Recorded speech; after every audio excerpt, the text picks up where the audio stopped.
sini dan kau di sana, hanya berjumpa via suara. Namun ku selalu menunggu saat kita akan berjumpa. Meski kau kini jauh di sana, kita memandang langit yang sama. Jauh di mata namun dekat di hati.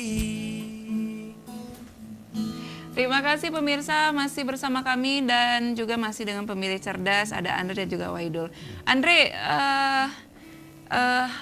kecurangan yang seperti apa yang harus disikapi dengan bijak? Atau bagaimana cara menyikapi kecurangan yang sekarang ini banyak banget hoaxnya? Yang katanya KPU nggak netral lah. Jadi sebenarnya itu bisa kita bilang kan, kembali kepada introspeksi akan informasi. Jadi kita pengecekan akan informasi, seberapa solid informasi tersebut supaya kita bisa membedakan yang mana yang benar, yang mana yang salah. Tetapi ada kontroversi yang lebih parah lagi sebenarnya. Apa? Ada beberapa meme yang menyatakan silahkan buang TV Anda. Nah, jadi ketika kita pengecekan informasi, bisa kita bilang sebagian orang sudah tidak percaya lagi dengan media. Bisa-bisa kita nggak dipercaya juga karena kita lagi berada di media. Jadi itu yang membuat orang bingung. Yang mereka harus percaya yang mana ini. Hampir semua media itu masing-masing membenarkan diri sendiri. Ketika pengecekan berada di pihak yang mana, tidak ada yang sinkron. Jadi di situ yang membuat semua orang bingung. Seperti yang quick count yang terjadi saat ini ya, begitu. Yang terjadi sampai ada beberapa meme yang orang buat jangan nonton TV. Iya. Begitu karena. Jadi hal yang bisa kita bilang kehilangan kepercayaan masyarakat akan informasi yang ada. Jadi sekarang orang mencoba lebih percaya kepada grup WhatsApp, mencoba percaya kepada grup-grup Facebook gitu ya. Di mana grup itu mereka bisa membuktikan dengan adanya bukti-bukti yang real.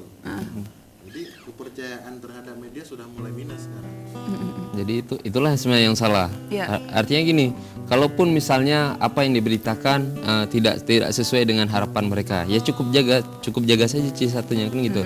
Jangan malah itu nggak benar. Kemudian tiba-tiba yang orang edit yang menang pilihan mereka, ini benar begitu kan.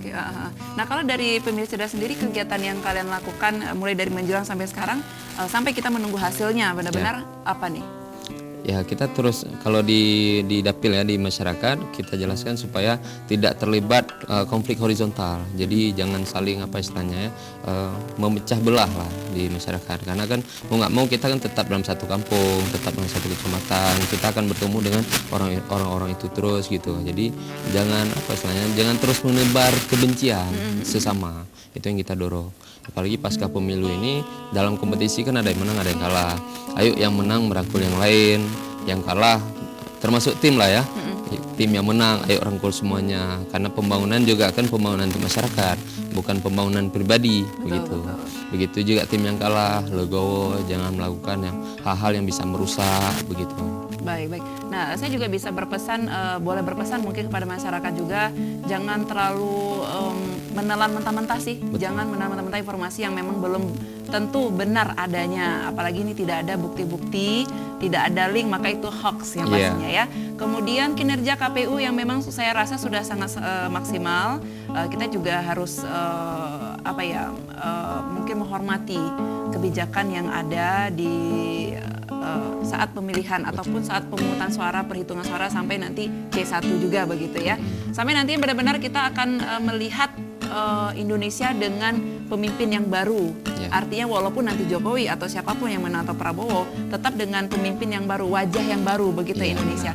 Karena kita juga satu Indonesia ini punya kita bersama, jadi kita juga wajib untuk mendukung, membangun juga. Nah, kita keluar dari zona politik, Wahidul dan juga Andre. Dengan kepemimpinan Bapak Jokowi selama 5 tahun ini, apa sih yang sudah Wahidul rasakan sekarang? Ya, tentu proses pemerintahan ini kan semua pihak terlibat begitu. Jadi pucuk pimpinan ini menentukan kebijakan ke arah mana. Dan memang kebijakan hari ini yang kita rasakan itu secara prasarana itu lumayan besar konsentrasinya. Tapi kita juga berharap ada konsentrasi dalam pembangunan SDM-nya juga, sehingga banyak masyarakat yang katakanlah masih di bawah, menengah ke bawah itu bisa ditingkatkan lagi. Gitu. Memang tetap ada kurang-kurangnya juga. Tetap ada kurang-kurang. Tapi itulah tugasnya juga masyarakat kita. Kalau kita cuma berharap dari pemimpin kita tanpa kita bisa berbuat apapun, sama aja itu zong namanya. Iya, betul. Jadi masyarakat juga harus bergerak begitu ya. Kalau memang kerja Anda cuma ngebacot doang ya, tanpa ada usaha, ya sama aja sih. Betul, Indonesia nggak akan maju-maju. Andre, harapannya untuk hasil presiden yang nantinya siapapun itu, harapannya seperti apa? Harapannya sih lebih kepada peningkatan sumber daya manusia. Ada program-program sama yang lama juga dan termasuk ada yang bagus itu. Kalau bisa dilanjutkan. Untuk program terbaru mungkin lebih kepada SDM manusia peningkatannya. Jangan sampai para sarjana ini jadi pengangguran lagi. Sediakan mereka kalau enggak ruang aktivitas atau ruang kreativitas mereka yang mumpuni lah, bisa digunakan untuk mereka. Benar-benar. Sebatas selesai kuliah mereka tidak Nganggur. tahu harus kemana, bentuk proyek yang harus mereka lakukan apa, mereka jadi bingung. Iya, betul-betul. Nah, mengharapkan untuk presiden selanjutnya kalau bisa menghargailah para sarjana-sarjana muda ini. Dan juga menstop pemasukan dari TKA ke Indonesia. Jadi, kalau menurut saya tergantung kebutuhan. Kalau memang nggak butuh, kita masih punya stok sarjana yang lumayan ribuan, bahkan puluhan ribu. Kenapa kita harus pakai mereka? Kalau TKA sih masih kita bilang kita masih butuh, karena ada beberapa hal kita memang harus belajar dari mereka. Tapi nggak sampai lini ke bawah juga. Iya. Bisa kita bilang kasarnya tukang aduk semen itu orang kita masih banyak. Iya. Pakai orang asing. Andre, oke. Waidul, kegiatan selanjutnya ini kan Waidul juga mewakili suara anak muda, Iya, suara mahasiswa yang ada di Aceh. Dan beberapa waktu lalu kita juga sempat besar-besaran melakukan demo. Mungkin ada kegiatan selanjutnya ke depan seperti apa? Ya, kegiatan tentu bergerak, ya, apa saja bergerak kritis terhadap pembangunan begitu kan. Iya. Jadi kita nggak, istilahnya gini, jangan waktu musim politik udah semua orang politik Iya. gitu ya. Tapi harus terus memantau. Artinya continue ini yang lebih penting.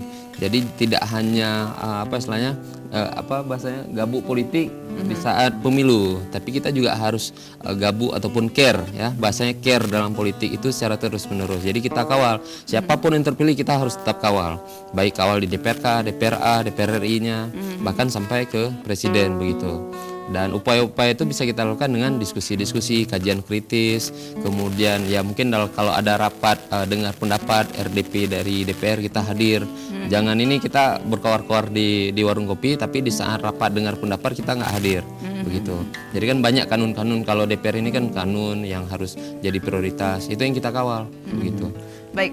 Nah, harapannya terhadap nanti kepemimpinan yang baru bagaimana, Waidul? Ya tentu harus menyelesaikan persoalan yang esensial yang ada di masyarakat. Jangan kesannya lagi naju. Jadi kan kebiasaan bagaimana biasa apa yang kerjaan-kerjaan DPR sebelumnya, katakanlah ini DPR baru yang segala macam baik peget lah yanju. Nggak boleh kayak gitu, harus ada inovasi-inovasi yang dilakukan. Jadi harus ada argumentasi, misalnya dia merupakan perwakilan daerah mana, dia perjuangkan aspirasi daerahnya apa begitu. Jadi benar-benar ada keluarannya, ada outputnya, sehingga itu bisa dirasakan oleh masyarakat. Baik. Ada itu aja, Pak Idul? Boleh, sebenarnya undang-undangnya banyak sih. Banyak Tapi, juga waktu kita memang cuman udah. waktu kita terbatas. Benar. Tapi nanti next kita juga Boleh, akan mengundang boleh. kembali bersama teman-teman yang lainnya Siap, juga, Andre. boleh. Terima kasih banyak untuk Andre dan juga untuk Waidul. Ya. Salam untuk semua anggota komunitas yang ada di Pemilih Berbagai Cerdas ya.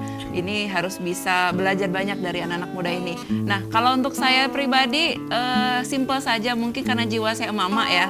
Dengan adanya presiden yang terpilih nantinya, saya berharap lebih mempedulikan lingkungan sih, karena bumi juga sudah sangat luas sekali. Apa yang nanti akan kita wariskan kepada generasi selanjutnya? Kalau bukan ya bumi ini sendiri. Ya. Tapi kalau lingkungan kita tidak bisa menjaga, ya mau gimana gitu kan. Kemudian saya berharap sekali dari tingkat kesehatan ini memang harus benar-benar ditelaah lagi mana banyak sekali obat-obat kanker yang dihapuskan dari BPJS juga ya. Ini bisa menjadi PR juga. Kalau Rais, segmen terakhir harapannya apa nih? Apa nih? Presiden lah. Nah, yang pastinya hutang mungkin ya. Hutang harus dilunasi ya. Lunasi pertama. Oke. Kalau presidennya masih itu ya. Oke, amin mudah-mudahan ya. Tapi siapapun juga kita juga harus sama-sama mendukung ya, dan dengan teman-teman saudara yang sempat terpecah, yang sempat berkonflik gara-gara perbedaan ini bisa kembali merangkul ya. Ayo kita sama-sama untuk membangun Indonesia khususnya Banda Aceh pastinya ya. Terima kasih, kita akan hadir lagi di Aceh Gino hari Senin depan ya. Jangan lupa jam 11 sampai jam 12. Saya Gusti Ada pamit. Assalamualaikum warahmatullahi wabarakatuh. Waalaikumsalam warahmatullahi wabarakatuh.